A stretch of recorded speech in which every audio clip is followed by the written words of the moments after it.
YouTube! I'm back with another oil painting time lapse. Today's video is brought to you by EnviroCleanse. A lot of you have asked me about how to keep your home art studios well ventilated, and I was so grateful that EnviroCleanse asked me to test out their amazing air purifier system. Lately, I've been painting in the dining room for a change of scenery, and EnviroCleanse's air purifier has been a lifesaver in helping keep this area clean from my art supplies, pet dander, pollen, and more.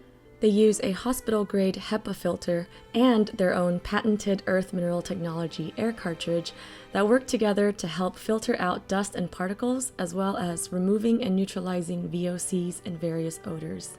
The mobile air system is super easy to install with no tools required. You just insert the two filters, slide down the back panel, and plug in the unit. Then you can select your preferred level of strength. My favorite is the Wisp Air mode because I can leave the unit running all day long and it's so quiet that even my cats aren't afraid of it. And they're afraid of everything. If you guys are interested in trying out EnviroCleanse, I'll be leaving their link in the video description. And also, you can get 10% off your purchase with the code HAPPY10. Thank you EnviroCleanse for keeping my home studio clean and for supporting my channel and the art community. So, an interesting thing about this piece is that it was created with only 3 colors, aside from black and white: cadmium red medium, cadmium yellow medium, and phthalo blue, which in my opinion are the quintessential red, yellow, and blue shades. I'll be uploading a more comprehensive color mixing tutorial exclusively for my Patreon page, where I'll walk you through how to mix enough shades for a visually interesting piece using this limited color palette, as well as how to gracefully incorporate black and white. So for this and hundreds of hours of exclusive tutorial videos and more awesome monthly rewards, check out patreon.com/happydartist. So I have to admit something. I haven't touched oil paints in 3 months. That's right. It's honestly pretty hard even for me to believe because oils are my absolute favorite medium. I've been in love with them since I started using them several years ago. But I guess just after being a little burnt out this past spring, I wanted to take a little hiatus and just kind of re-energize a bit, but I didn't realize until this week that my little hiatus had already reached the 3-month mark. And I think the longer that I had waited, the more nervous I became to jump back into oils. I was afraid I wouldn't remember how to use this medium as skillfully as before, and I think I just kept psyching myself out over creating the absolute perfect concept to ease the transition back into oils. And for some reason this week, I just decided to say screw it to all my anxieties and just dive right in. I couldn't wait any longer. I had to create a piece in oils. My hands were itching for it. I painted this piece on a 5x7 gesso board from Ampersand and used oil paints from Gamblin and Williamsburg. As usual, I will list all of my art supplies in the video description. Initially, I had wanted my first painting back into oils to be some epic, full-scale portrait that would establish a new direction in my work. But later I realized just how much pressure I was putting on myself, and that was probably a huge reason why I couldn't make the leap back into oils. So rather than trying to fulfill my impossibly high standards for myself as usual, I decided this time to just have fun with a smaller piece that would take way less time and also be way easier to manage. And I'm so glad that I made this decision because I had so much fun just playing around with this small study, and I think it was the perfect way to ease my nervousness and re-spark my love for oils without putting too much pressure on myself. You might also recognize this little frog and mushroom concept from my recent July bullet journal video. Since I decided to create this painting kind of on a whim, I didn't want to spend too much time preparing and planning, so I just flipped through my sketchbook for some quick ideas, and nothing really stood out to me as much as the cover page for my bullet journal.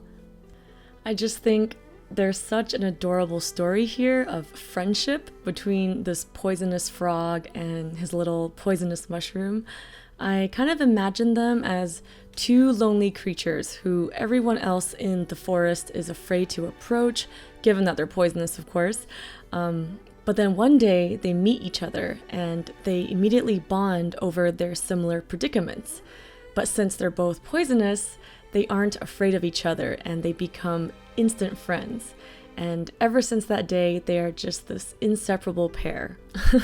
I don't know, sometimes when I'm in the zone painting and my mind is drifting off into space, I like to imagine these little backstories for my characters. And to me, it really helps give them a personality and helps bring them to life because I can attribute a story to their existence rather than just a visual narrative.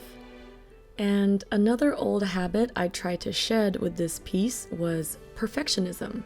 Now, I definitely think it's more of a strength than a weakness to be a perfectionist in general and to set high standards for your art because that's how we push ourselves to grow and improve as artists.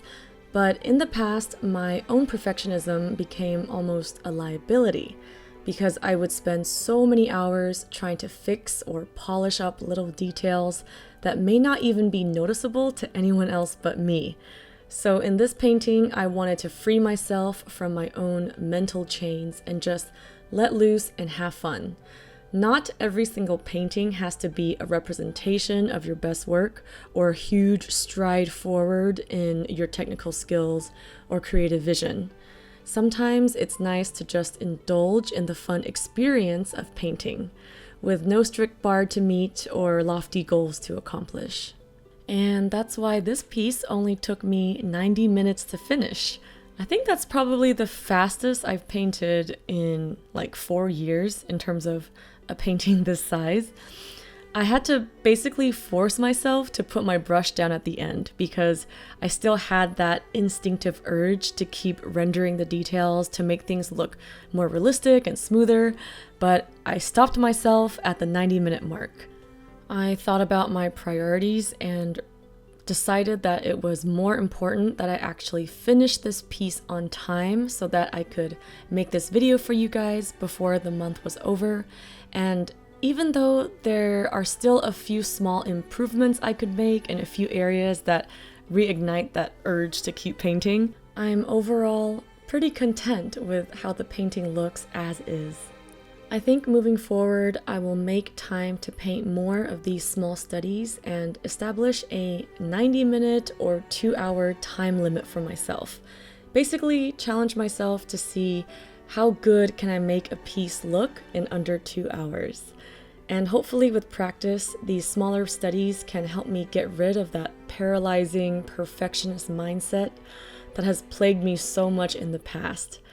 Also, I think making smaller, quicker oil paintings can allow me to make more affordable original art options for you guys. If I spend like 36 hours on a piece, I would definitely feel obligated to raise the price out of just fairness to the amount of work that was put in. But if I can learn to work faster and smarter, I can create so many more modestly priced pieces that won't break my customers' wallets.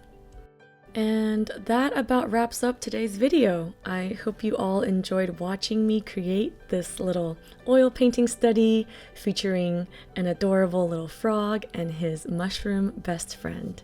The original piece is available along with its beautiful ornate black frame, and if you're interested in adopting it, just check out happyd-artist.com/originals. I'll also leave the link in the video description. And real quick before I go, for those of you who don't know, I have a summer print sale going on, so for a limited time, you can get 20% off of your order of prints by using the code SUNSHINE at happyd-artist.com, and the sale will end July 31st.